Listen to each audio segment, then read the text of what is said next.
बघा, आपण मागच्या क्लासमध्ये शिकलो, we talk mostly about diamagnetic substances. आता या क्लासमध्ये आपण उरलेले दोन प्रकार बघू. मागच्या क्लासमध्ये आपण हे पण बघितलं होतं की मॅग्नेटिझमचा कॉज काय असतो, ॲटॉमिक स्तरावर मॅग्नेटिझम का तयार होतं आणि एका बल्क स्तरावर का तयार होतं. ठीक आहे. आता पुढचं बघू, दोन पुढचे टाइप्स. ते म्हणजे दुसरा टाइप काय आहे, पॅरामॅग्नेटिक. पॅरामॅग्नेटिक. अच्छा, what is this paramagnetic? Basically paramagnetic magnetism is weak magnetism, एकदम वीक असतो. डायमॅग्नेटिझम काय असतो, तो पण वीकच असतो. डायमॅग्नेटिझम पण वीकच असतो, पण उलटा असतो, अपोज करतो, बाहेरच्या फील्डला अपोज करतो. हे काय असतो, हा वीकच असतो पण सुलटा असतो. बघा काय होतं. दिस मॅग्नेटिझम, हे जे मॅग्नेटिझम आहे हे ऑकर करतं unpaired, occurs in unpaired electrons. तुम्हाला कळतंय मी काय सांगतोय? लक्षात घ्या, डायमॅग्नेटिझम कशामध्ये झालं होतं, पेअर्ड मध्ये झालं होतं. पॅरामॅग्नेटिझम कशामध्ये होणार, अनपेअर्ड मध्ये होणार. Unpaired electrons occurs in. Unpaired electrons म्हणजे हे आपले एक दोन लोक आहेत, याला काय बिचारायला कोणी जोडीदार नाहीये, एकटा आहे आपला बॅचलर. ओके, बघा, अनपेड इलेक्ट्रॉन्स. आता काय होतं, इन जनरल आपण हे बघितलेलं आहे, इन जनरल काय होऊन जातं बल्क मध्ये. तुम्हाला ही डायग्राम मी भरपूरदा काढलेली आहे, काही नवीन नाही.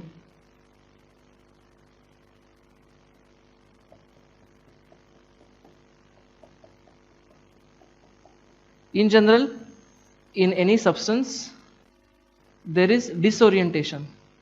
म्हणजे ह्याच्यामध्ये असे या सबस्टन्सेसमध्ये मॅग्नेटिझम हे ॲटॉमिक स्तरावर असतं. का असतं ॲटॉमिक स्तरावर? कारण अनपेअर्ड इलेक्ट्रॉन आहे, पण कमी आहे, नंबर कमी आहे, पण आहे अनपेअर्ड इलेक्ट्रॉन. म्हणजे ह्याच्या ॲटॉमिक स्तरावर ह्याचं असतंच मॅग्नेटिझम. फक्त बल्क स्तरावर काय होतं, हे डिसओरिएंटेशन्समुळे काय होऊन जातं, त्याचं नेट मॅग्नेटिक मोमेंट 0 असतं. ठीक आहे ना, नेट मॅग्नेटिक मोमेंट इज 0. कधी असतं हे, इनिशियली. ठीक आहे, due to, you can say due to random orientations. तेच लिहितोय जे अगोदर लिहिलं होतं कालच्या क्लासमध्ये.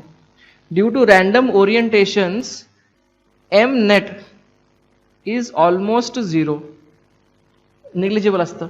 हां, पण आता काय होतं, सगळे क्लासमध्ये सगळे पोरं इकडं तिकडं तिकडं तिकडं काय काय करायला, पण एकदम पॉवरफुल मास्तर आला आणि एकदम म्हणलं की इमिजिएटली काय होतं, हे सगळे डायपोल्स जे आहेत, हे सगळे डायपोल्स सगळ्या शिस्तीत एकात असा आला नव्हतात.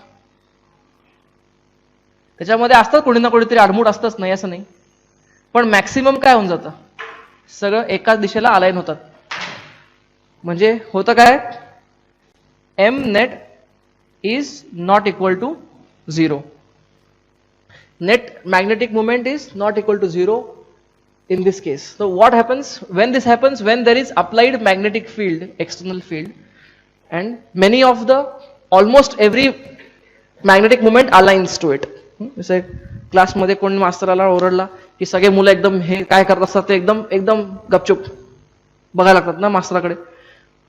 पण होतं त्यात पण एक दोन आडमुट असतात, तर ते आडमुट असतात ते अलाइन होत नाहीत, समथिंग लाईक दॅट. तर असे जे मटेरियल असतात, they develop net magnetic movement, but net magnetic movement is weak. Okay okay, बघा पुढे आपण बघूयात, what are the examples of paramagnetic material. Aluminium, sodium, calcium, oxygen at NTP gaseous स्टेटमध्ये असून सुद्धा ते पॅरामॅग्नेटिक आहे. आपल्याला या गोष्टी कदाचित माहित नसतील की gases also behave like show exhibit magnetism. One of the best example is this. आणि कालच्या डायमॅग्नेटिझम मध्ये पण आपण बघितलं, N2 होता ॲट NTP. Copper chloride. ठीक आहे, ठीक आहे, हे सगळं आहेत. आता अशा काही प्रॉपर्टीज बघू. जसं आपण बघितल्यात प्रॉपर्टीज ऑफ डायमॅग्नेटिक, त्याच्या पॅरामॅग्नेटिकचे पण प्रॉपर्टीज बघूयात. List properties. पहिली प्रॉपर्टी बघा, पॅरामॅग्नेटिक मटेरियल्स. मी आता लिहितो फक्त, मी रादर लिहून दाखवत नाही, मला बोलून दाखवतो, मी पटापट लिहा. पहिली, paramagnetic materials exhibit magnetisation which is weak in magnitude but bears same direction as that of externally applied magnetizing field. लिहिलं वाक्य आहे. ह्याचा अर्थ काय? बाहेरनं लावलेला मी जर H बाहेरनं लावला तर या H मुळे जो काही I तयार झाला, तो I तयार झालेला, लक्षात घ्या, H लक्षात घ्या, हा ऑब्जेक्ट आहे. या ऑब्जेक्टला बाहेरनं H लागतोय. बाहेरनं लागलेल्या H मुळे याच्यामध्ये आय तयार झाला. बाहेरनं लागलेल्या H मुळे जो आय तयार झाला तो आय Hच्या डायरेक्शनलाच असणार. डायमॅग्नेटिक मध्ये उलट होतं, बाहेरनं H असा लागला आणि आय असा तयार झाला. याच्यामध्ये असं चालत नाही, याच्यामध्ये वेगळं चालतं की लागलेला magnetisation is in the same direction as of the applied magnetising field. मग ह्याचा ग्राफ मला कसा काढता येईल? I versus H, okay, is a line होती, लिनियर ग्राफ आहे. बरं, दुसरं काय लिहिता येईल मला? ह्याचा स्लोप असतो जाय ससेप्टिबिलिटी. म्हणजे काय लिहितो मी? ससेप्टिबिलिटी इज नथिंग बट, आता I बाय H तर मला माहिती आहे, एनिवे ते काय लिहायची गरज नाही. पण मला सांगा ससेप्टिबिलिटी, I आणि H दोन्ही डायरेक्शन एकच असल्यामुळे दोन्ही पॉझिटिव्ह घेता येतात मला. डायरेक्शन एक असल्यामुळे काय, दोन्हीचं साईन सेम, त्यामुळे काय लिहितो मी? दिस आर पॉझिटिव्ह. जाय इज पॉझिटिव्ह. हा, पण इज स्मॉलचा अर्थ काय? हा स्मॉल कधी येतो? जेव्हा आय छोटा आहे. लक्षात घ्या, आय झाला तयार पण आय झालेला छोटा आहे, इज व्हेरी स्मॉल. ह्याची 10⁻³ to 10⁻⁵ या रेंजमध्ये व्हॅल्यू असते ससेप्टिबिलिटी. कळतंय का तुम्हाला? ओके, म्हणजे पॅरामॅग्नेटिक मटेरियल्स पण वीक मॅग्नेट्स असतात, डायमॅग्नेटिक मटेरियल्स पण वीक मॅग्नेट सारखं काम करतात. पण दोघांमध्ये फरक काय? पॅरामॅग्नेटिक वीक असतं पण in same direction of applied field. Diamagnetic वीकच असतं पण it is in opposite direction of applied magnetic field.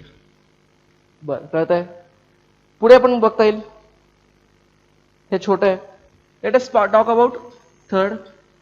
आता मला माहिती आहे म्यू आर काय आहे? 1+ψ. It is 1+ψ mu R, relative permeability. पण आता परमिएबिलिटी पॉझिटिव्ह असल्यामुळे एक मध्ये पॉझिटिव्ह संख्या ऍड झाली ना, म्हणजे काय झालं? Mu R now will become greater than 1. पण मला माहिती आहे म्यू आर ची व्हॅल्यू काय असते? Mu R is nothing but mu by mu not. Mu R is mu by mu not. आणि म्यू आर ची जर व्हॅल्यू ग्रेटर दॅन 1 असण्यासाठी काय असायला पाहिजे? Mu should be greater in comparison to mu not. That is mu should be greater than mu not. याचा अर्थ काय? पॅरामॅग्नेटिक मटेरियल्सची परमिएबिलिटी ही स्पेसच्या परमिएबिलिटी पेक्षा मोठी असते. याचाच अर्थ काय? असं लिहिता येईल का मला? बघा, मी मगाशी काय लिहितो मागच्या क्लासेसमध्ये, B = म्यू H + I ना, म्हणजेच काय होतं? Mu H + mu I. हे म्यू H काय असतं? म्यू H हा B काय असतो? हा असतो नेट मॅग्नेटिक फील्ड. हे काय असतं? एक्सटर्नल मॅग्नेटिक फील्ड मुळे आलेलं मॅग्नेटिझम, किंवा this is magnetic field due to external, आणि this is magnetic field due to जे आत तयार झालेलं आहे इंटरनल. आठवतं तुम्हाला? तर काल मी इलेक्ट्रोस्टॅटिकचं एक्झाम्पल तुम्हाला देऊन दाखवलं होतं की ई एक्सटर्नल, ई इंड्यूस दोघांचं नेट जो आहे तो वगैरे वगैरे. तर हे नेट, आता मला सांगा आय पॉझिटिव्ह आहे ना, आय पॉझिटिव्ह आहे म्हणजे ही व्हॅल्यू याच्यामध्ये ऍड झाली. ही काय आहे? हे आउटसाइड मॅग्नेटिक फील्ड समजा बीओ, आणि हे काय, हे नेट मॅग्नेटिक फील्ड. म्हणजे काय झालं, नाव नेट मॅग्नेटिक फील्ड बीओ मध्ये हे इंड्युस्ड मॅग्नेटिक फील्ड ऍड झालं ना, आणि ही व्हॅल्यू पॉझिटिव्ह असल्या कारणाने मला सांगा हा बी जो आहे काय लिहिता येईल मला, this implies this B is greater than external B. अच्छा, याचं इम्प्लिकेशन म्हणजे कसं लिहिता येईल मला, what does this still imply head. याचा अर्थ काय, जर मी एखादा पॅरामॅग्नेटिक मटेरियल बाहेरनं येणाऱ्या बी वर ठेवला, बाहेरनं येणाऱ्या बी नॉट वर ठेवला, तर काय होईल, त्या लाईन्स याच्याकडे अट्रॅक्ट होतील. म्हणजे आता मोर number of lines will pass through the paramagnetic. हे तुम्हाला कळतंय का, याचा अर्थ काय मला म्हणता येईल, B is greater than B naught. आपल्याला माहिती आहे ना की ज्या ठिकाणी कॉन्सन्ट्रेशन ऑफ मॅग्नेटिक लाईन्स जास्त असतात त्या ठिकाणी त्याची इंटेन्सिटी जास्त असते, म्हणून याची इंटेन्सिटी आउटसाइड पेक्षा जास्त आहे. हे तुम्हाला कळतंय का, ओके. म्हणजे हा काय करतो, पॅरामॅग्नेटिक मटेरियल काय करतो, अट्रॅक्ट करतो बाहेरच्या फील्ड लाईन्सला, स्वतःमधनं पास या माझ्याकडनं पास व्हा असं म्हणतो तो. म्हणजे असं लोक चालली आहेत इथं, हा माझा एरिया आहे समजा, हा जो स्टेज आहे हे स्टेज माझा एरिया आहे, आणि लोक असे पळायला लागलेत, जायला लागलेत. तर मी जर डायमॅग्नेटिक असेल तर मी काय करतो, हे लांब लांब लांब लांब जा, माझ्या या टेरिटरीच्या आतनं कमी लोकांनी जायचं. आय रिपेल देम, रिपेल करतो मी. आठवतं डायमॅग्नेटिक मध्ये बघितलं आपण. पॅरामध्ये काय होतं, नाही, तो म्हणतो या या आत या आत या आत या, पण जास्त नको, जास्त नाही, अगदी जास्त पण नाही, पण ठीक आहे आत या चालेल. म्हणजे बाहेर जाणाऱ्या लोकांपेक्षा आतनं जाणाऱ्या लोकांची संख्या थोडी जास्त आहे. सिंपल आहे, कळतं तुम्हाला, ओके. पुढे पुढचा पॉइंट हा कितवा होता, चौथा होता. पाचवा पॉइंट असं लिहिता येईल मला की when expose to non uniform magnetic field, जर मी हा ऑब्जेक्ट युनिफॉर्म मध्ये ठेवला तर असं काहीतरी होईल, ठीक आहे. When expose to non uniform, when, आता लिहित नाही मी हे, तुम्ही लिहा, when expose to non uniform magnetic field paramagnetic materials have tendency to move from weaker to stronger, weaker to stronger, move from weaker to stronger. बघा exactly उलट डायमॅग्नेटच्या. लक्षात घ्या, हे हा बोर्डाचा एक्झामचा हिट क्वेश्चन असतो. काय, differentiate between dia para ferro, hit question, differentiate. भरपूर मार्क, डायग्राम बिग्राम काढून भरपूर गप्पा मारायचे सगळे क्वेश्चन होते. डायमॅग्नेटिक मध्ये काय होतं, it has tendency to repel the outside magnetic field. Repel करायचं म्हणजे काय करतो, तो स्ट्रॉंगर कडनं वीकरला जायचा प्रयत्न करत होता.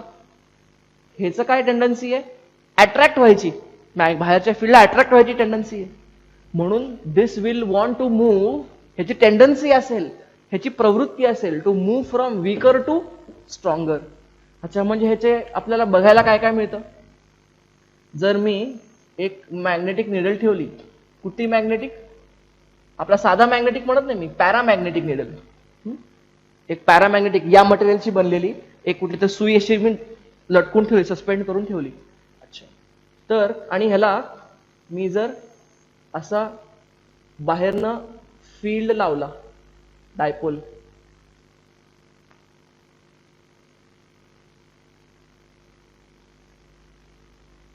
काय केलं, नॉर्थ साऊथ डायपोल त्याला एक्सपोज केला, तर काय होतं, हा, तर थोड्या वेळाने काय होतं, ही needle will align itself along the north south.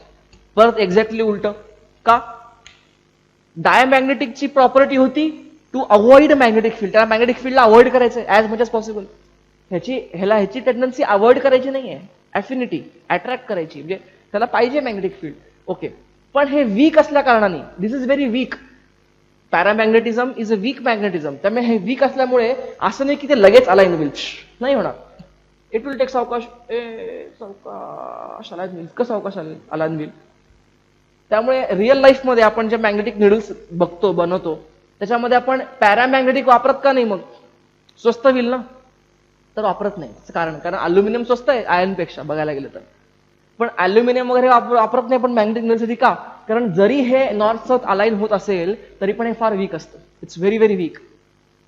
कळतंय? आणि दॅट टू आता हे तरी 2 डायपोल जवळजवळ ठेवलेले आहेत आणि हे स्ट्रॉंग ठेवू शकतो मी आणि हे बघू शकतो व्हिज्युअली. पण अर्थचं मॅग्नेटिझम किती वीक असतं. अर्थचं मॅग्नेटिक फील्ड बारामतीमध्ये किती आहे? BH 43,000 nano tesla. असा दाखवलं ना तुम्हाला त्या दिवशी मी. It's a very very low value. Nano tesla 10⁻⁹ nano tesla. कळतंय? It's very very weak. आणि इतक्या वीक डायपोलमध्ये, अर्थच्या डायपोलमध्ये तो ती अशा या मटेरियलची बनलेली निडल फिरणारच नाही जरी तुम्ही सस्पेंड केली. का? तर हवेचा resistance, friction in the string, the elastic resistance in the string, आणि त्यामुळे इट वोंट मूव्ह. त्यामुळे याची आपल्याला मॅग्नेटिक निडल बनवून चालेल का? No use. नाही चालणार. कळतंय? म्हणून आपण फेरोमॅग्नेटिकची बनवतो, पॅरामॅग्नेटिकची बनवत नाही, जरी हे नॉर्थ साऊथ अलाइन होत असेल तरीही. ठीक आहे? हे फक्त एक प्रॉपर्टी म्हणून आपण स्टडी करतोय. ठीक आहे? दिस इज नॉट अन ऍप्लिकेशन.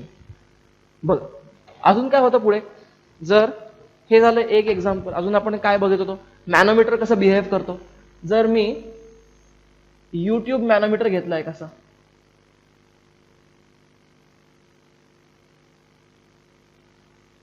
हा युट्यूब मॅनोमीटर आहे. कळतंय का? युट्यूब मॅनोमीटर मध्ये मी काय पॅरामॅग्नेटिक लिक्विड भरलं. पॅरामॅग्नेटिक लिक्विड भरलं.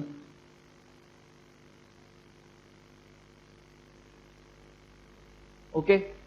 आणि या लिक्विडला जर मी मॅग्नेटिक डायपोल एक्सपोज केले, हा झाला नॉर्थ आणि हा झाला साऊथ. मॅग्नेट एक लहान एक मोठा झाला. ठीक आहे. हा झाला साऊथ. मी दोन म्हणजे एक डायपोल त्याला एक्सपोज केली. आता काय होईल? या लिक्विडची टेंडन्सी काय आहे? To go from stronger to weaker to stronger. Otherwise याची टेंडन्सी आहे ना की जास्तीत जास्त याला अट्रॅक्शन आहे बाहेरच्या फील्डची.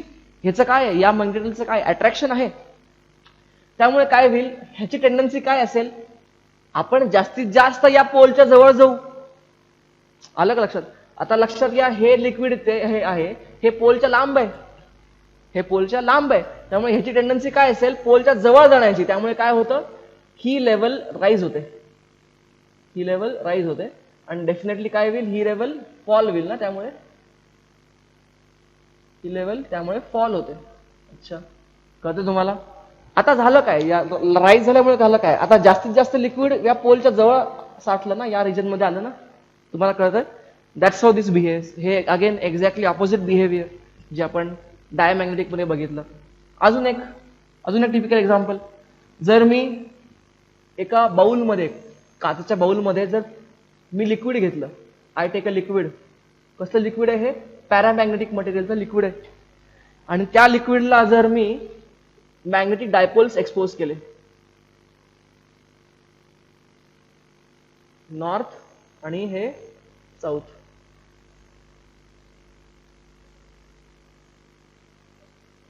डायपोलला एक्सपोज केले ते. अच्छा, तर काय होईल? अगेन त्याची काय टेंडन्सी असेल?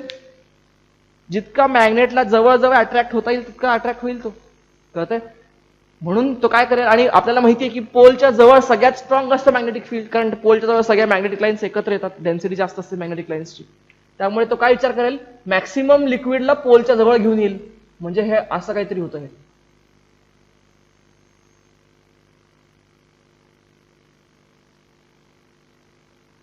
आता थोडं हे एक्झॅगरेट केलं मी याला, नीट फरक कळावा म्हणून. काय होतं? आता काय झालं? त्यांनी काय केलं? मॅक्सिमम लिक्विड पोलच्या जवळ घेऊन गेला तो. आणि पोलच्या जवळ मॅक्सिमम लिक्विड गेलं म्हणजे मध्ये खड्डा तयार झाला ना एक.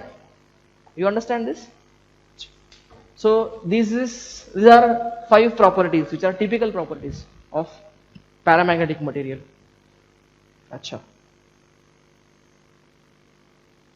बघा आता अशा कुठल्या प्रॉपर्टीज बघू आपण याच्या ज्या स्पेसिफिक आहेत. पुढे for example Let us take sixth property. Dependency of X, dependency of Xi on temperature. It's a very important thing to discuss. लक्ष द्या. टेम्परेचर. मला सांगा पॅरामॅग्नेटिझम झालं का? का तयार झालं ओरिजिनली? आपण बघितलं की काय होतं पॅरामॅग्नेटिक मध्ये as individual atom they are magnetic, they are good magnet. पण काय होतं त्यांचे सगळे M M M M M सगळे असे सगळे विखुरलेले असतात. आणि काय होतं तुम्ही बाहेरनं जर एक्स जेव्हा बाहेर तुम्ही एच द्याल तेव्हा काय होतं ते सगळे एम जे विखुरलेले असतात ते सगळे विखुरलेले सगळे असे अलाइन होतात. त्यात आडमुठ असतात. मी म्हटलं ना तुम्हाला. Hello, okay. मी तुम्हाला सांगितलं की त्यात असं नाही की सगळेच 100% अलाइन होतात. नाही, त्यात आडमुठ असतात जे अलाइन होत नाहीत. पण बरेच मॅक्सिमम लोक होतात अलाइन. तुम्हाला कळतंय का? त्यामुळे ही मॅग्नेटिझम ही प्रॉपर्टी तुम्हाला दिसून येते पॅरामॅग्नेटिझम. Okay, fine, agreed. आता काय होईल जर त्याचं टेम्परेचर जास्त असेल? म्हणजे हा असा क्रिस्टल आहे at temperature T1, at temperature T1 आणि हा क्रिस्टल असेल ऍट टेम्परेचर T2 आणि समजा T1 is greater than T2. असं धरून चालू की T1 is greater than T2. लहान दाखवतो मी, मला ड्रॉइंग जरा कमी करता येईल. हा, असे दोन क्रिस्टल्स आहेत. T1 हे हायर टेम्परेचर आहे, T2 हायर टेम्परेचर आहे. तर मला सांगा या दोन्हीपैकी विचार करा, या दोन्हीपैकी कुठल्या क्रिस्टलमध्ये हे अलाइनमेंट जी आहे ती चांगली होईल? म्हणजे आता बाहेरनं मी एक्सटर्नल दोघांना तितकाच व्हॅल्यूचा एच लावतो तर काय होईल? याच्यामध्ये अशी अलाइनमेंट झाली ना, कळतंय का? ओके. तर मला सांगा याच्यामध्ये अलाइनमेंट कशी होईल? याच्यामध्ये पण होईल, नाही असं नाही, पण याच्यामध्ये अलाइनमेंट कमी होईल ना T1, कारण या क्रिस्टलमध्ये ही अलाइनमेंट इतकी चांगली होणार नाही जितकी T2 ला होईल, कारण T2 छोटं टेम्परेचर आहे. समजा हे 10 हे समजा 20 डिग्री सेल्सिअस आहे आणि 70 डिग्री सेल्सिअस 70. का असं होईल? तर एक सिंपल लॉजिक आहे. जितकं टेम्परेचर जास्त तितकं thermal agitation, what is the word use? Thermal agitation. Thermal agitation जास्त. कळतंय? जितकं टेम्परेचर जास्त तितकं त्यांची थर्मल अजिटेशन जास्त. त्यामुळे त्यांना जर मला अलाइन करायचं असेल एका दिशेला तर फार जास्त फील्ड लागेल. म्हणजे फॉर अ गिव्हन फील्ड, एका कॉन्स्टंट फील्डला हे कमी अलाइन होईल आणि जास्त अलाइनमेंट होईल. एक एक्झाम्पल तुम्हाला जे कालचं सांगितलं तेच सांगतो. मी जर क्लासमध्ये शिकवतोय आणि एक लोक इथं बसले, इकडे बघतोय, खाली झोपलाय, एक काहीतरी मागेच तोंड करून बसलाय, एक काहीतरी करतोय.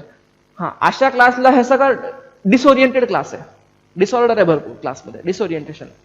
पण आता मी जर टीचर आहे आणि मी म्हणतो सगळे इथं बघा, तुम्हाला कसं कळत नाही हे ते त्यांनी भरपूर लेक्चरिंग केलं आणि सगळे लोक त्यात पण आडमुठ असतात. पण मॅक्सिमम लोक विचार केला हे बरोबर सांगतोय मास्तर, ते अलाइन झाले. हा, बघू काय सांगतोय. They got aligned, most of them got aligned. दुसरा क्लास इमॅजिन करा ज्यामध्ये हे अजिटेशन फार जास्त आहे. म्हणजे सगळे लोक काय काय काय काय करायला लागलेत आणि तुम्हाला सांगितलं की तुम्हाला आता सॅटर्डे संडे पण वर्किंग राहणार, एकही सुट्टी मिळणार नाही, व्हॉट एव्हर असं तुम्हाला काहीतरी, किंवा आजचा लंच बंद आहे, आज कोणाला लंच मिळणार नाही आपल्या हॉस्टेलमधला इथला लंच, आणि कोणी लंच ब्रेकला घरी पण जायचं नाही लोकल एट्सनी, समजा सांगितलं सगळे तरी. आजचा दिवस पूर्ण उपास करायचा. तुमचं वाढेल ना अजिटेशन. अगोदरच असे काय इकडे तिकडे बघत होते, डिस्ट्रॅक्ट झाले होते. आता डिस्ट्रॅक्शन अजून वाढेल. आता अशा डिस्ट्रॅक्टेड क्लासमध्ये जो तोच टीचर येऊन थांबला आणि हो माझ्याकडे बघा, हे करा ते करा, लेक्चरिंग करायला लागला, तर आता अगोदरच्या क्लासमध्ये जितके लोकांनी अलाइनमेंट झाले ज्यांच्या जितके लोकांची, तितके आता होईल का? नाही होणार, कमी लोकांचे होणार. लॉजिक आहे का? तर आता केसमध्ये, सेकंड केसमध्ये काय झालं, ऍजिटेटेड आहेत ना सगळी लोक. अगोदरच्या केसमध्ये ऍजिटेशन कमी होतं, त्यामुळे त्यांना अलाइन करणं सोपं होतं. आता ऍजिटेशन जास्त आहे म्हणून अलाइन करणं थोडं अवघड आहे. कळतं तुम्हाला? Something like this. जितकं टेम्परेचर जास्त तितकी थर्मल ॲजिटेशन जास्त, and that's why tendency of aligning the dipole movements in one direction is less. लिहिता येईल वाक्य तुम्हाला हे. बरं, देअरफॉर काय होतं, असं ऑब्झर्व केलं की जितकं टेम्परेचर वाढतं तितकी ससेप्टिबिलिटी कमी होते. जितकी ससेप्टिबिलिटी कमी होते. ससेप्टिबिलिटी म्हणजे काय, आय बाय एक्स ना, आय बाय एक्स नाही, I by H, chi equal to I by H. Susceptibility कमी होते म्हणजे काय कमी झालं, आय आता कमी झालं का, टेम्परेचर वाढल्यामुळे. कळतंय, म्हणजे टेम्परेचरचा रिलेशन जायचं रिलेशन टेम्परेचरवर पण आहे. लक्षात घ्या, हे फार इम्पॉर्टंट आहे. जायचा हा एक आहेच formula important, this is there, पण this is also equally important. या ठिकाणी जाय इज डिपेंडेंट ऑन टेम्परेचर. मागच्या केसमध्ये आपण बघितलं डायमॅग्नेटिक मध्ये, जायला मी लिहून दिलं होतं तुम्हाला की जाय is not dependent on temperature. कशामध्ये, डायमॅग्नेटिक मध्ये. पण पॅरामॅग्नेटिक मध्ये असं होतं का, तर नाही. पॅरामॅग्नेटिक मध्ये जाय inversely proportional to temperature. Temperature वाढलं, जाय कमी झाला. अच्छा, बघा मग जर मी असं लिहिलं, this is equal to some constant into temperature where C is some constant. हा, तर या टेम्परेचरला म्हणतात, this temperature is called as this constant is called as Curie's constant. Curie constant. Again, name of a scientist, madam Curie. त्यांचं काम magnetism मध्ये पण आहे, रेडिओ ऍक्टिव्हिटी तरी आहेच आहे, तर त्यांचं मॅग्नेटिझम मध्ये काम आहे, तर त्यांच्यावर हे नाव दिलं क्युरी कॉन्स्टंट. हा एक कॉन्स्टंट आहे, हा प्रत्येक मटेरियलचा कॉन्स्टंट आहे. हे तुम्हाला कळतंय का, हे नोट डाऊन करून घ्या. आणि हा जो लॉ आहे, हे जे रिलेशन आहे, हा जो लॉ आहे की रिलेशन बिटवीन जाय अँड टेम्परेचर, याला म्हणतात क्युरीज लॉ. याला म्हणतात क्युरी लॉ. क्युरी लॉ म्हणून, क्युरी लॉ, CU. तुम्हाला हे कळतंय का, बघा क्युरी लॉ. अच्छा, अजून एक 7वा प्रॉपर्टी लिहून घ्या, 7वी प्रॉपर्टी. अच्छा, बघा मी काय केलं, H दिला आणि H मुळे याच्यात काहीतरी I तयार झाला. I तयार झाला म्हणजे काय, I काय कुठनं जन्मला नाही. इथं ऑलरेडी इथं मॅग्नेटिझम होतच ना, मॅग्नेटिक डायपोल होताच ना. फक्त काय झालं, ते इकडं तिकडं सगळं विखुरलेलं होतं, ते सगळ्या लोकांनी एका ठिकाणी युनिडायरेक्शनल झाले, म्हणून नेट M तयार झाला. आणि नेट M पर युनिट व्हॉल्यूमच असतो I. म्हणून काय झालं, बाहेरनं H दिला, I मिळतोय मला. अच्छा, थोडा मी H कमी दिला. लक्षात घ्या, अगोदर सगळं डिसऑर्डर इकडे तिकडे होतं. मी थोडासा H दिला, मग त्यातल्या 15-20 लोक समजा आहेत, 15-20 लोकांमध्ये 4-5 लोकच हल्ले फक्त, बाकी नाही हल्ले. उदाहरण सांगतो, म्हणजे कमी H कमी I, हे रिलेशन आहे ना, कमी H कमी I. H थोडं वाढत गेला, I थोडा वाढत गेला, समथिंग लाईक दिस. हेच ना. पण असं होतं का की H वाढत जाईल, इन्फानाइट पण वाढत गेला, आणि I पण इन्फिनिट पण वाढत गेला? असं होतच नाही, असं होणारच नाही. It won't happen. म्हणजे ही लाईन काय अशी जाणार आहे इन्फानाइट पर्यंत? नाही. अरे का, मला सांगा, I काय स्वतः तो जन्म घालत नाहीये ना, he is not giving birth to I. समजा ह्याच्यामध्ये 1 लाख डायपोल मुवमेंट आहेत, 1 लाख. मी H दिला, थोडा दिला, 1 लाखामधले 10,000 अलाइन झाले. थोडा वाढवला, अजून 10,000 ऍड झाले. थोडा वाढवला, अजून 50,000 ऍड झाले. असं सगळं का थोडा उरले सगळे 30,000 ऍड झाले. आता सगळे 1 लाख ऍड झाले ना. आता Hच्या अशा व्हॅल्यूला सगळे 1 लाख जे डायपोल मुवमेंट होते इकडे तिकडे विखुरलेले, सगळे 1 लाखचे 1 लाख झाले. तुम्ही तिथनं पुढे H कितीही वाढवा, ते 1 लाख ते 1 लाखच राहतील ना. कळतंय तुम्हाला? कारण 1 लाखच इथं होते डायपोल आणि सगळे अलाइन झाले. म्हणजे काय, when H increases, I increases, that is true. But I can increase only up to a limit. Only up to a limit. असं आय वाढत गेलं इन्फानाइट पर्यंत असं होत नाही. I can increase only up to a limit, आणि या लिमिटला म्हणतात सॅच्युरेशन मॅग्नेटायझेशन. याला काय म्हणतात? सॅच्युरेशन पॉइंट म्हणूयात आपण ऑफ मॅग्नेटायझेशन. म्हणजे सॅच्युरेट झाला तो आता. इथनं पुढे बास किती एच लावतोय, माझं सगळं इथं लागलेलं ऑलरेडी, कळतं ना? हे सॅच्युरेटेड झाला तो. Saturation magnetisation point of magnetisation. म्हणजे इथनं पुढे तुम्ही एच किती पण लावा, आय वाढणार आहे का? नाही. म्हणजे इथनं पुढे काय होणार? एचच्या कितीही वाढलं नाही, आय वाढणार नाही, आय तेवढाच राहणार. कळतंय? हे लिहून घ्या. हा आहे 7वा पॉइंट. काय लिहिणार की we know that upon increasing h there is increment in I, but I can increase only up to a certain limit. Why? Because at that limit all the existing dipoles have already aligned, so there is no more dipoles are left to be aligned thereafter.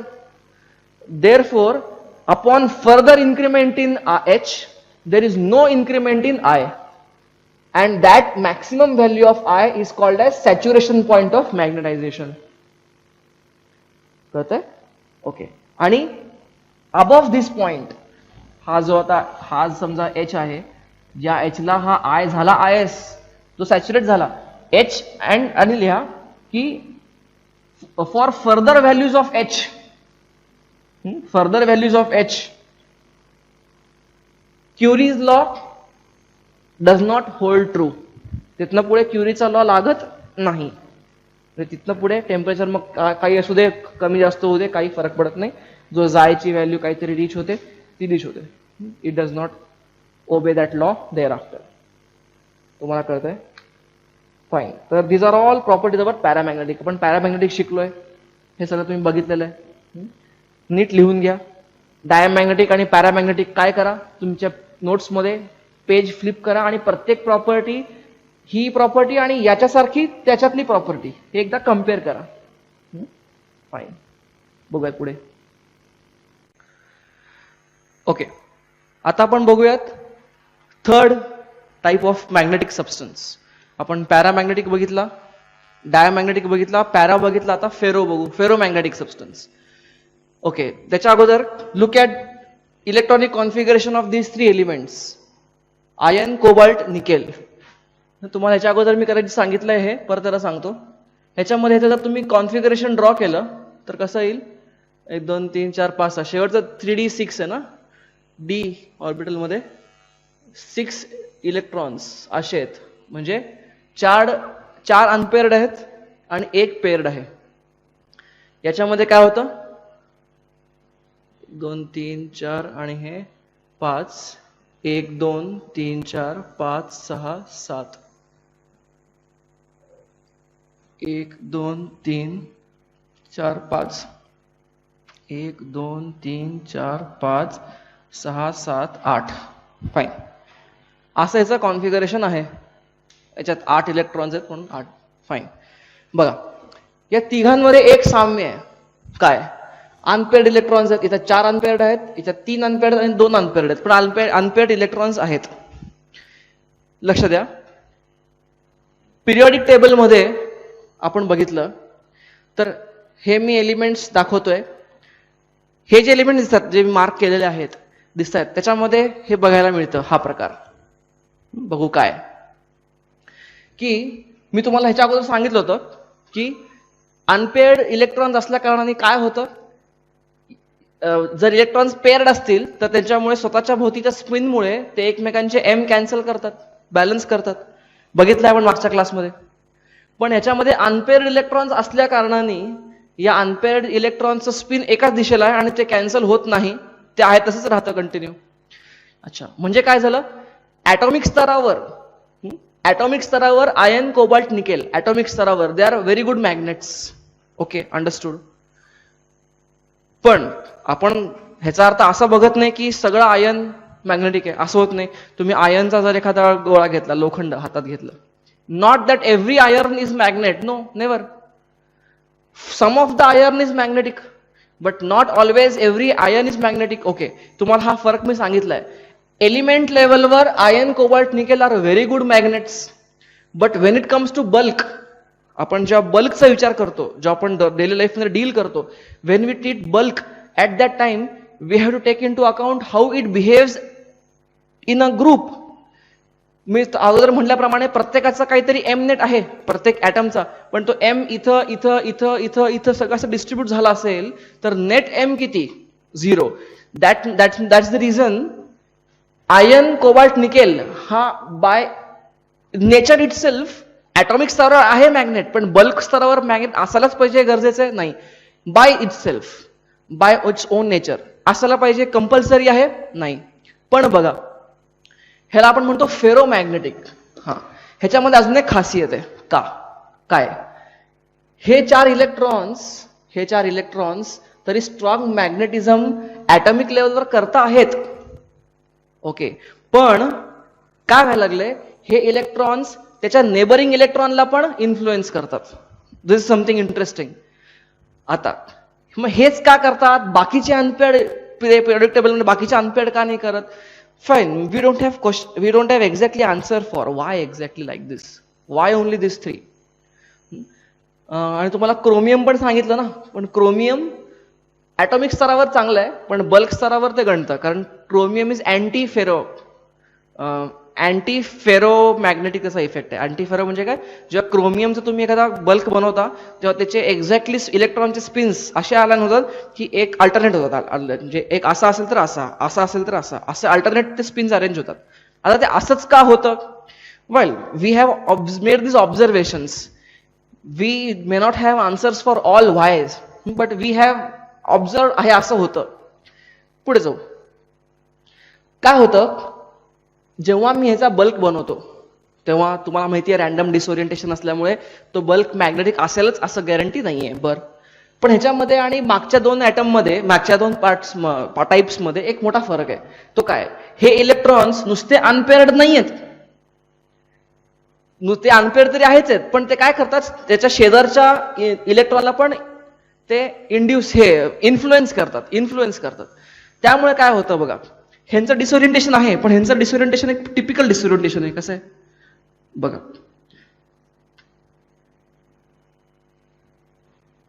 याच्यामध्ये हे disorientation ह्याच्यामध्ये पण आहे, पण ह्याच्यामधलं disorientation थोडंसं वेगळं आहे. कसं आहे, ह्याच्यामध्ये डिसओरिएंटेशन चंकमध्ये, गँग म्हणजे आता समजा या क्लासमध्ये डिसओरिएंटेशन आहेच आहे, पण काय केलं, या 10-15 मुलांची एक गँग आहे, या 15-20 जणांची दुसरी गँग आहे, तिसरी गँग, चौथी गँग, पाचवी गँग, 6 असा भरपूर गँग्स भरल्यात. सगळ्या मुलांनी एक असं ग्रुप केलेत. अच्छा, आता होतं काय, जी मुलं खाली मान करून झोपलेत ते सगळे चाक्की गँग झोपली. जे मागे बसून काहीतरी करतायत मागे तोंड करून, ते सगळे मागे तोंड करून काहीतरी करतायत. जे इथं बसून इथं काहीतरी तिथं बघतात, खिडकीच्या बाहेर बघतात, सगळे खिडकीच्या बाहेर बघतात. तुम्हाला कळतंय, म्हणजे डिसओरिएंटेशनच आहे, पण जुनं अगोदरचं डिसओरिएंटेशन, पॅरामॅग्नेटिक मध्ये डिसओरिएंटेशन आणि हे डिसओरिएंटेशन मध्ये फरक आहे. ते डिसओरिएंटेशन काय होतं, इंडिव्हिज्युअलचं वेगळं होतं. आता काय होतं, ह्यांचं एका ग्रुपिंग मध्ये असतं. फॉर एक्झाम्पल बघा, आता मी हे थोडं फास्ट फॉरवर्ड करतो ड्रॉइंग. बघा, आता ह्याच्यामध्ये डिसओरिएंटेशन आहे, मागच्या मटेरियलमध्ये पण डिसओरिएंटेशन होतं, ह्याच्यामध्ये पण आहे, पण त्याच्यामध्ये आणि ह्याच्यामध्ये फरक काय बघा. याच्यामध्ये हे जर आयनचा हा जर क्रिस्टल आहे किंवा आयनचा जर चंक आहे हा, तर काय होतं, आयनचे हे 3 इलेक्ट्रॉन्स, 4 अनपेड इलेक्ट्रॉन्स आजूबाजूच्या 4 अनपेड इलेक्ट्रॉन्सला इन्फ्लुएन्स करतात इन सच अ वे की काय होतं, ते असं स्वतः ग्रुप बनवतात. म्हणजे हे डिसओरिएंटेशन आहे, पण ते एका ग्रुपमध्ये, म्हणजे ह्यांचा एक गँग आहे, ह्यांची एक गँग आहे, ह्यांची एक गँग आहे, समजतं तुम्हाला. आणि प्रत्येक या गँगमध्ये जर एखादा माणसाचा ओरिएंटेशन असं असेल तर सगळ्यांचं असं आहे, दुसऱ्या गँगमध्ये एकाचा असं असेल तर सगळ्यांचं असं आहे, तिसऱ्याचा एकाचा असं असेल तर सगळ्यांचं असं आहे. तुम्हाला कळतंय? त्यामुळे हे सगळे एकमेकांशी काय चंक बनवलंय, किंवा ह्याला बॅच म्हणा, गुच्छा म्हणा, चंक म्हणा, पण आपल्याला म्हणायचं काय म्हणूयात आपण बोली भाषेमध्ये, पण ह्याला पेपरवर लिहिताना आपण काय टर्म वापरतो, ह्याला म्हणतात डोमेन. ह्या टर्म काय वापरतात, डोमेन म्हणलं की असं काहीतरी भारी काहीतरी शिकल्यासारखं वाटतं, डोमेन. ओके, पण हे असतं काय, गँग. अच्छा, आता काय होतं, मला सांगा, डिसओरिएंटेशन रॅन्डम आहेच आहे ना, त्यामुळे ह्याच्यामध्ये काय आहे? ओके, काय इथं काय लिहितो मी? M net 0. एम नेट काय आहे? 0 आहे. का? डिसओरिएंटेशन आहेच आहे ना, फक्त थोडंसं विशेष डिसओरिएंटेशन आहे की प्रत्येक जण आपापल्या गँग बरोबर आहे.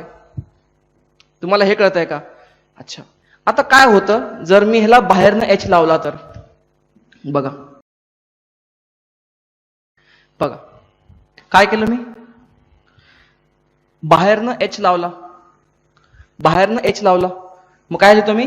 In presence of external H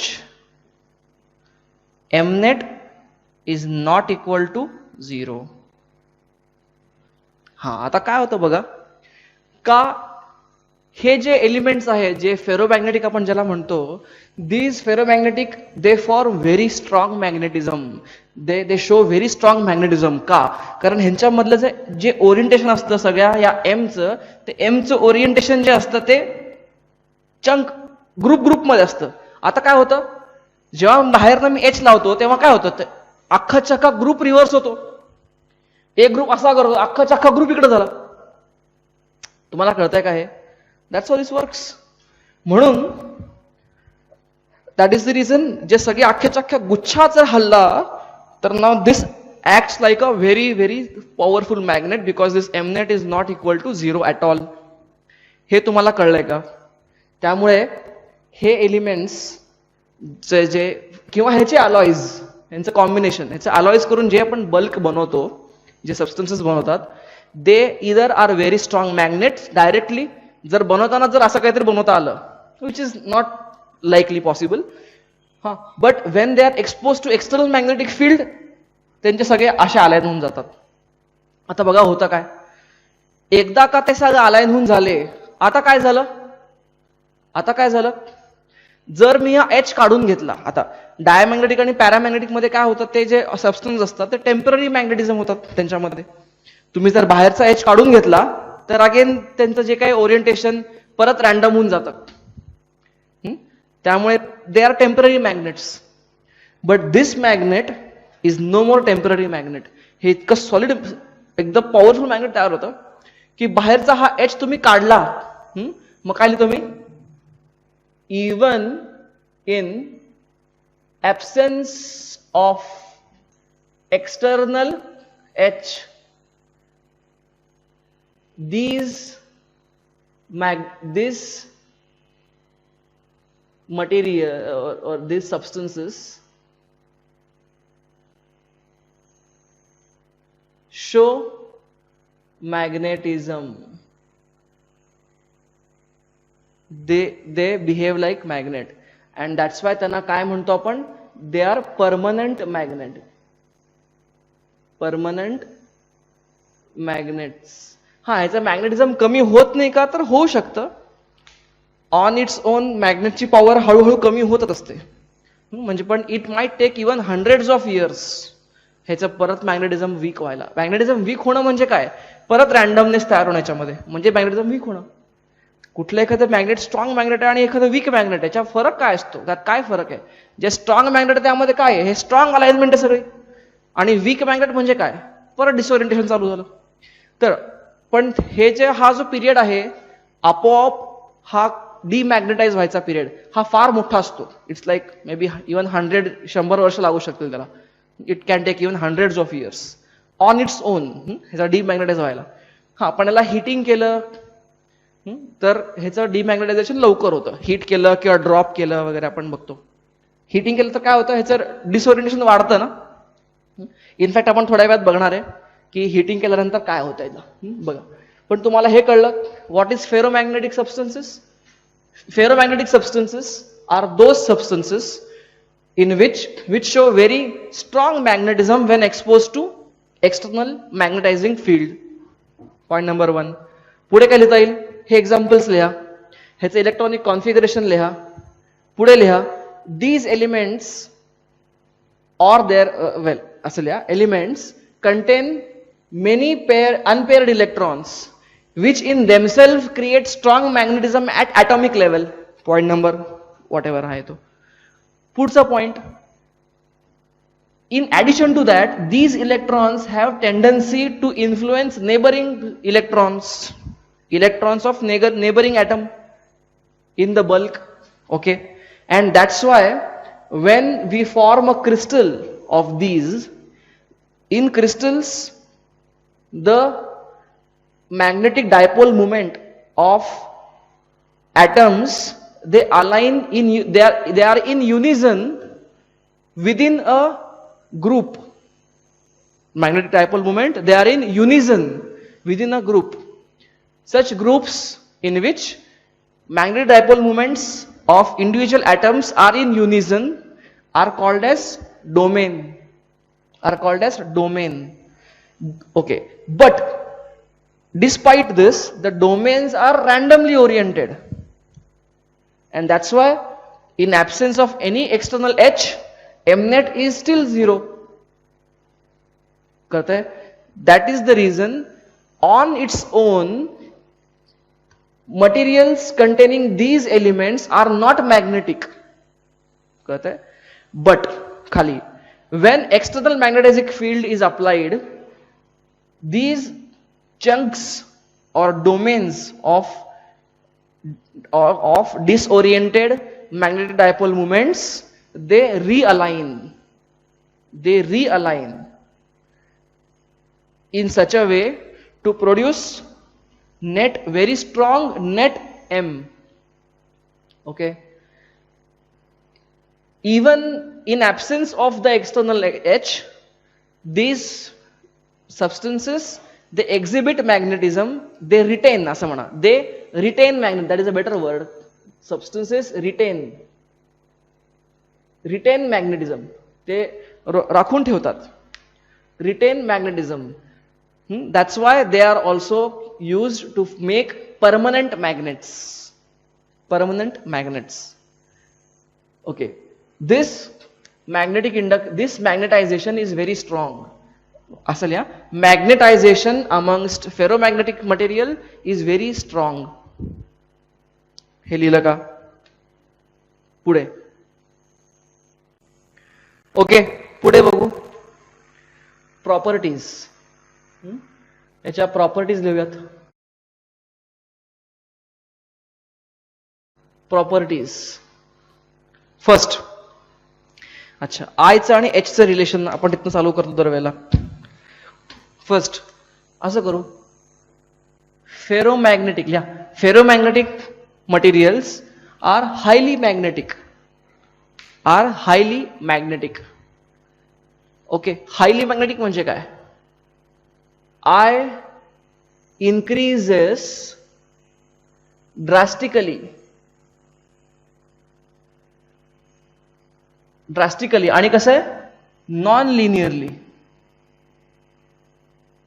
linearly with H. कळतंय? म्हणजे अगोदरच्या दोन मटेरियल मध्ये काय होतं, आय आणि एच मध्ये डायरेक्ट प्रपोर्शन होतं ना. डायमॅग्नेटिक मध्ये minus I was proportional to H, para मध्ये काय होतं, आय प्रपोर्शनल टू एच. या ठिकाणी आय आणि एच मध्ये असं डायरेक्ट प्रपोर्शन नाहीये. इनफॅक्ट ते नॉन लिनियर व्हेरिएट करतात, व्हेरिएशन त्यांचं असतं. जर त्याचा ग्राफ काढला तर ग्राफ काय असा दिसतो, आय आणि एच, तो ग्राफ असा असतो. ओके, बघा, ही जी व्हॅल्यू असते याला म्हणतात same saturation value of magnetization, saturation point of magnetization. अच्छा, fine. So there is no linear graph. अच्छा, what about chi? Second property बघू. जाय किंवा सायची प्रॉपर्टी काय आहे? Psi is equal to I by H. अच्छा, आणि सायची व्हॅल्यू किती असते ते तर राहायचं, हे आपल्याला काही नवीन नाहीये. हा, सगळ्यात पहिलं काय, साय इज पॉझिटिव्ह, हे तर असणारच आहे. साय इज पॉझिटिव्ह आणि साय इज लार्ज. ह्याची व्हॅल्यू असते to the order of 10⁻³ to 10⁵ plus 10⁻+3 to 10⁵. आठवत आहे मागच्या दोन एक्झाम्पल्स मध्ये सायची व्हॅल्यू किती होती? 10⁻³ to 10⁻⁵ या रेंजमध्ये होती ना. -3 आता त्याच्यात +3 आहे. 10⁻+3 to 10⁻+5 म्हणजे सायची व्हॅल्यू किती ह्यूज आहे. यू कॅन इमॅजिन किती जास्त आहे. That's why they are very powerful magnets. Okay, बघा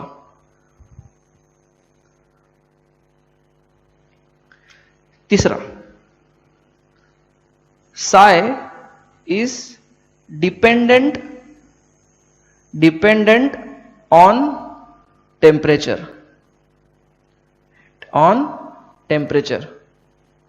ऑब्विसली असणार आहे ना. टेम्परेचर वाढल्यानंतर साय कमी होणार ना, कारण टेम्परेचर तुम्ही जेव्हा वाढवतो तेव्हा थर्मल ॲजिटेशन हा शब्द बघितला आहे आपण. थर्मल ॲजिटेशन वाढलं, जितकं थर्मल ॲजिटेशन वाढलं तितकं त्याला एकत्र अलाइन करायला जास्त अवघड कळत आहे. आणि त्यामुळे psi is dependent on temperature. Okay, but त्यांच्या दोघांचं रिलेशन आहे, it is complicated, but their relation is complicated. बर, काहीतरी कॉम्प्लिकेटेड रिलेशन असतं. अच्छा, पण काय होतं बघा लिसन, व्हॉट हॅपन्स. हे ठीक आहे, कॉम्प्लिकेटेड तरी असतं, पण पुढे काय होतं. वेन, मी आता हे लिहित नाही वाक्य. Wien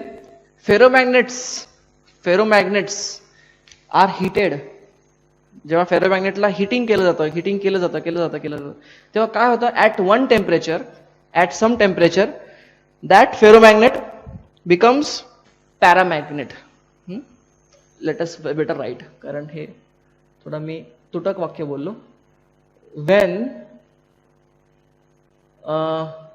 when ferromagnets are heated beyond a particular temperature,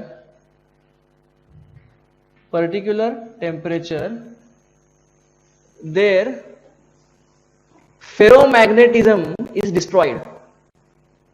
फेरोमॅग्नेटिझम म्हणजे काय? फेरोमॅग्नेटिझम मध्ये असं काय स्पेशल आहे जे बाकीच्यात नाहीये? डोमेन्स. काय म्हणता मला? Domains are destroyed. अच्छा, म्हणजे त्यांचा जे ग्रुप होता ना एकमेकांचा, तो जो काही ग्रुप होता, आपको हो गया. अच्छा, म्हणजे आता काय झालं? फेरोमॅग्नेटिझम डिस्ट्रॉय झालं means they start behaving like paramagnet. अच्छा, म्हणजे फेरोमॅग्नेटचं काय झालं? पॅरामॅग्नेट झालं. म्हणजे त्याच्यामध्ये जे काही ते एकमेकांमध्ये एकी होती ना, त्यांच्यामध्ये युनिटी होती. एक झाला की सगळे असं व्हायला लागले, एक झाला की सगळे असं होते. तर त्याला हिटिंग केल्यानंतर काय झालं? त्यांच्यामधलं थर्मल एनर्जी इतकी वाढली एकमेकांमधली की ते एकमेकांपासून त्यांचं जे एकमेकांना इन्फ्लुएन्स करत होतं ना, ते इन्फ्लुएन्स करणं बंद केलं त्यांनी. आणि नाऊ दे विल, त्यांचं डोमेन स्ट्रक्चर डिस्ट्रॉय झालं. आणि डोमेन स्ट्रक्चर डिस्ट्रॉय झालं म्हणजे काय? They start behave like paramagnet. त्या पॅरामॅग्नेट सारखे वीक मॅग्नेट झाले टेम्परेचर वाढवल्यामुळे. अच्छा, असं ज्या टेम्परेचरला हे होतं ऍट अ पर्टिक्युलर टेम्परेचर म्हटलं ना, हे ज्या टेम्परेचरला होतं, the temperature at which when heated a ferromagnet converts into paramagnet is called as Curie temperature. त्या टेम्परेचरला काय म्हणतात?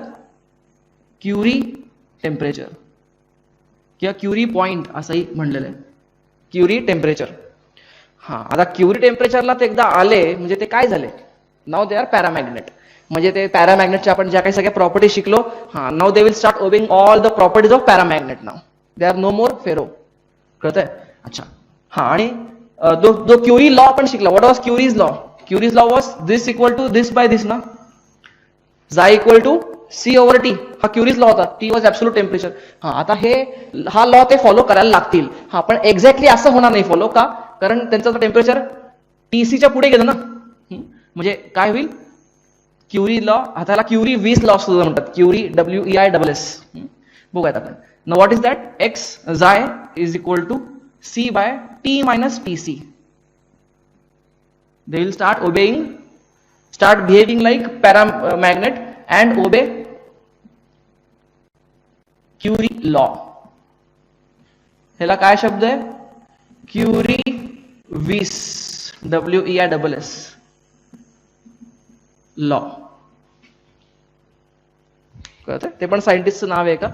त्याचं कॉन्ट्रीब्युशन त्यात असेल काहीतरी. कळतंय? Curie-Weiss लॉ म्हणजे फॉर एक्झाम्पल एखाद्या आयनचं क्युरी टेम्परेचर आहे 400 केल्विन. मी एकदम रफ आकडा घेतलाय, मला एक्झॅक्ट आकडा बघायला लागेल. 400 केल्विन हे क्युरी टेम्परेचर आहे. म्हणजे काय होतं, 400 केल्विनच्या पुढे जर मी ते टेम्परेचर नेलं, त्याला हीट केलं आयनच्या त्या तुकड्याला, म्हणजे एका मॅग्नेटला जे आयननी बनलेलं आहे फेरो मॅग्नेटला, 400 जर त्याचा टीसी असेल तर 400ला जर जस्ट टच केला मी तर काय 400 केल्विनला काय झालं, त्याचे डोमेन सगळे डिस्ट्रॉय झाले. म्हणजे आता तो फेरोमॅग्नेट राहिला नाही, तो आता पॅरामॅग्नेट व्हायच्या बाउंड्रीवर आहे.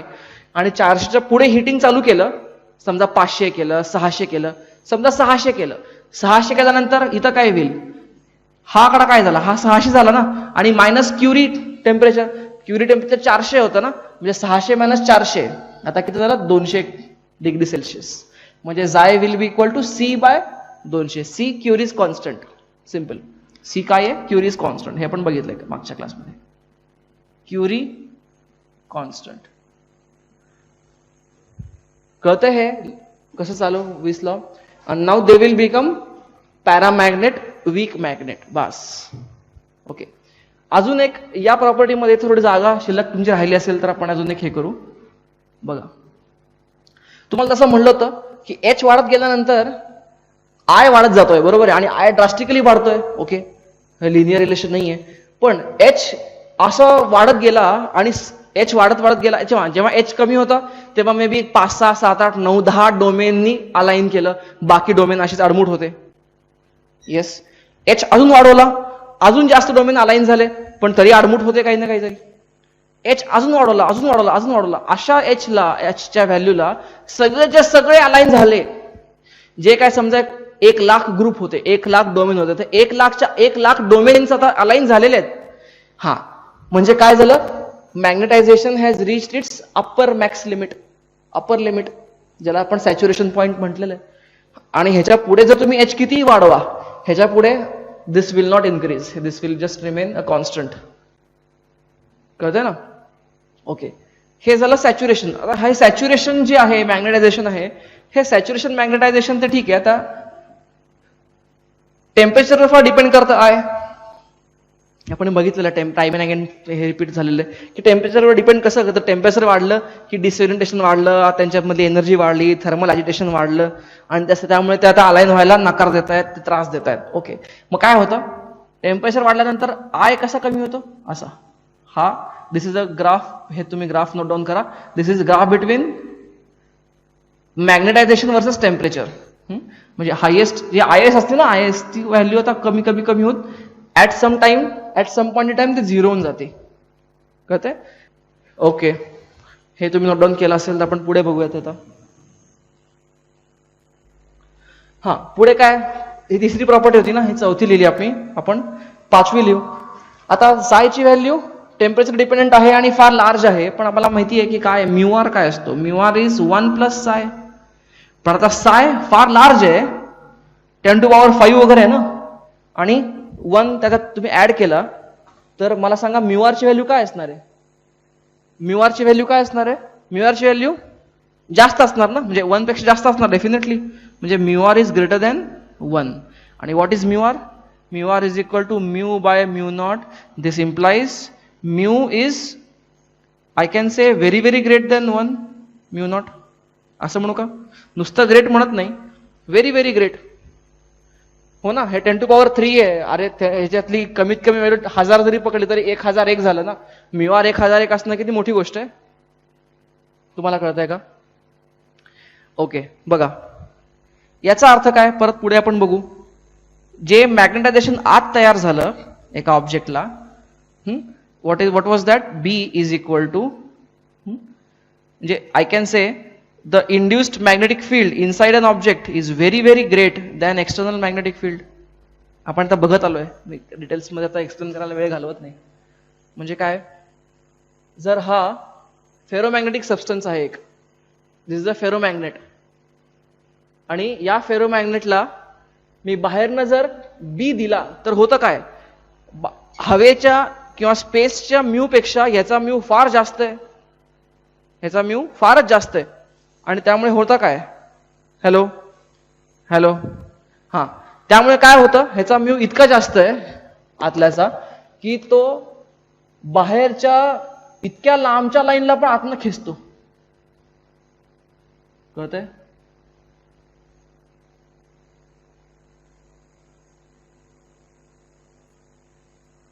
असं काहीतरी होईल नाही.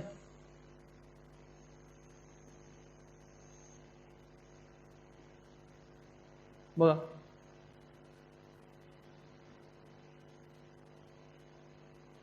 म्हणजे काय, this B is very very large than B not.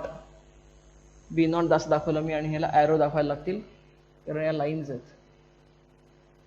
Okay, तुम्हाला कळतंय, they are very very strong magnets. Fine, पुढे. ओके, आणि काय, they have tendency to move. काय असणार सांगा मला, टेंडन्सी कशी असणार त्यांची, tendency, I can say not just tendency, strong tendency. They have strong tendency to move from weaker to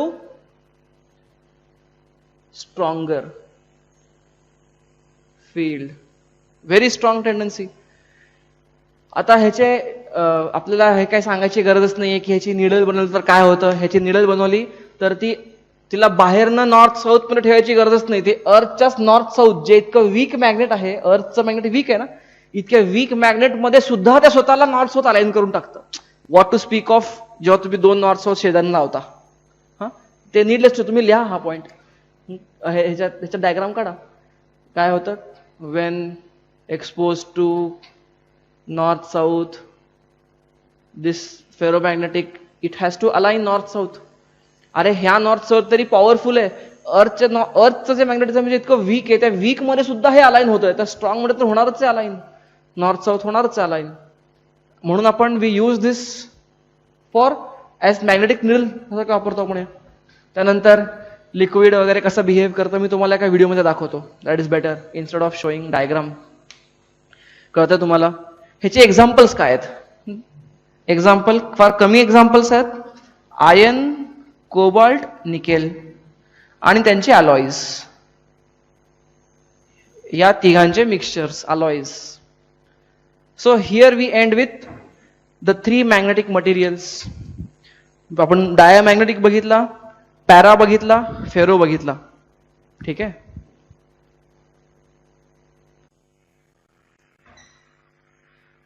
आपल्याला क्विक समरी हवी असेल तर आपण काय काय बघितलं या टोटल मटेरियल्समध्ये. सगळ्यात पहिला आपण बघितलं की मॅग्नेटिझम कॉज का होतो. का होतो मॅग्नेटिझम कॉज, त्याचे ॲटॉमिक स्तरावर मॅग्नेटिझमचे कॉज व्हायचे दोन रिझन्स आहेत. काय, इलेक्ट्रॉनचा स्पिन अबाउट न्यूक्लियस, आणि हे वीक आहे रिझन. स्ट्रॉंगर रिझन काय, electron spin about its own axis. हे कशा स्तरावर आहे, ॲटॉमिक स्तरावर. एका बल्क स्तरावर काय क्रायटेरिया आहे मॅग्नेट असणं नसण्याचा, क्रायटेरिया आहे की त्याचे सगळे जर मॅग्नेट डायपोल मुवमेंट ज्या आहेत इंडिव्हिज्युअल, त्या जर अलाइंड असतील एकाच दिशेला सगळ्यांच्या, तर एमनेट नॉन झिरो असतो त्या केसमध्ये, आणि त्यात it can become a strong magnet, it can become a magnet. अच्छा, त्यानंतर आपण हे बघितलं 3 प्रकारचे मॅग्नेटिक मटेरियल बघितले.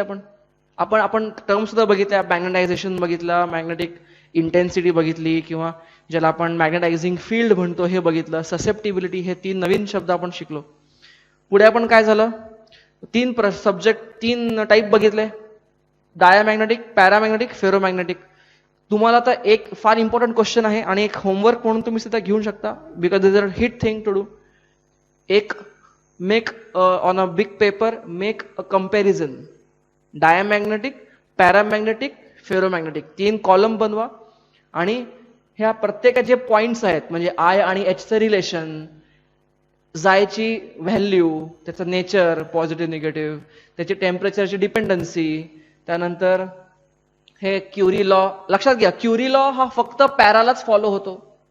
Queries law is applicable only for paramagnetic. Curie's law is not applicable for dia, not applicable for ferro. बघा even ferro मध्ये हे अप्लाय कधी झालं, जेव्हा they started behaving like paramagnets. जोपर्यंत ते फेरो होते तेव्हा हा लॉ तेव्हा पण ऍप्लिकेबल नव्हता. This law is applicable only for para. त्यानंतर म्यूआरची व्हॅल्यू ते तिघांची त्याची कंपॅरिझन. त्यानंतर ते 3 ठेवले फील्डमध्ये तर त्याच्यामधनं लाईन्स कसे पास होतात कसे होत नाहीत त्याची कंपॅरिझन. बी ची कंपॅरिझन. त्यानंतर म्यूआर झालं, म्यू झालं. बरं त्यानंतर त्यांची टेंडन्सी स्ट्रॉंग कडनं वीकला जायची. काय असते डायामध्ये, काय असते डायाची टेंडन्सी असते स्ट्रॉंग कडनं वीकला जायची. पॅराफेरोमध्ये काय असतं टेंडन्सी असते to move from weak to strong. त्यानंतर ते अशा निडल त्याची एक्सपोज केली 2 ह्याला, तर ते कसे सस्पेंडेड निडल कसे अलाइन होते, त्याचं लिक्विड कसं होतं, युट्यूब मॅनोमीटरची कशी बिहेवियर असतं, त्याचे एक्झाम्पल्स. याच्या व्यतिरिक्त तुम्ही हे ग्राफ वगैरे हे सगळे कम्पॅरिझन लक्षात घ्या, हे सगळे कम्पॅरिझन करा. कम्पॅरिझन आणि लिहून ठेवा. दिस इज व्हेरी इम्पॉर्टंट. का तर आपल्याला एक्झामला जाण्या अगोदर हे गरजेचं आहे रिवाइज करणं. फार इम्पॉर्टंट आहे, कारण आपल्याला शॉर्ट मेमरीमध्ये वापरायला लागतं फिजिक्समध्ये. तर तुमच्याकडे जर असा एकच टेबल बनवला असेल कम्पॅरिझनचा या तिन्ही मटेरियल्सचा, तर within few seconds you can revise the entire 3 things. Otherwise हे कधी कधी कन्फ्युज होऊ शकतं. गडबडीत एक्झामच्या गडबडीत कधी पॅराच्या प्रॉपर्टीज फेरोला तरी न्यूमरिकल दिलं, एखादं पॅरा दिलंय तुम्ही फेरो समजलं, काय काय झालं. तुम्हाला कळतं मी काय सांगतोय? ओके. ह्याच्यात न्यूमरिकल्स जे आहेत ह्याच्यात थेरोटिकल जास्त क्वेश्चन येतात. न्यूमरिकल जे येऊ शकतं तर हा ह्याच्यावर येऊ शकतं, दर इज ह्याच्यावर येऊ शकतं किंवा ह्याच्यावर येऊ शकतं या फॉर्म्युल्यावर. किंवा आपण जे इनिशियली मागच्या क्लासमध्ये जे एक लिस्ट केली होती ना फॉर्म्युलेशनची, फॉर्म्युलेसची, बाहेरचं फील्ड काय आतलं फील्ड काय, हे बी आणि एच आणि आयचा रिलेशन वगैरे काय, त्याच्यावर न्यूमरिकल्स येऊ शकतात. ती न्यूमरिकल्स आणि हे न्यूमरिकल्स कळतंय. याच्या व्यतिरिक्त त्याच्यामध्ये न्यूमरिकल काही नाही, याच्यात थेरीज जास्त आहे. तुम्हाला ही थेरी सगळी कळली, रिवाइज झाली, तर हा टॉपिक काही अवघड नाही. This is most easy. चलो, so we end with this. Good day, bye.